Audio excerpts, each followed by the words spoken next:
16-mark questions will only come up in paper 3, so this video is really only for high-level students. In opposition to 10 and 12-mark essay questions, 16-mark questions will not focus on a single or multiple case studies, but rather on the whole geography course. It's an extremely general question that will require you to take examples from all the units you studied and not just the interactions unit. In my opinion, it's the hardest type of essay question that we get because it requires you to do so much synthesis. If you're not sure what synthesis is or how to use it, I would recommend that you go check out my video on it, because you will need to know how to do synthesis to answer a 16-mark essay question. These questions are not meant to trick you, but they definitely are tricky. The tricky parts would be, first, to be able to remember the whole course to find the right case studies, and then to actually be able to apply those case studies to the question. This isn't really something that we've ever studied or learnt to do before, so answering 16-mark essay questions will require a lot of practice.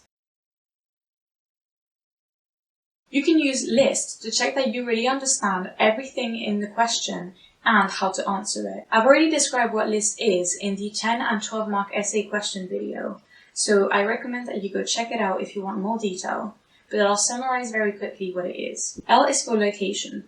This is about the spatial context. I is for issues. This is about all the factors that are involved. S is for scale. How large is this process? And T is for the time. When is it happening? You absolutely need to plan your essays before you write them. This makes it so much more practical both for you and for your examiner.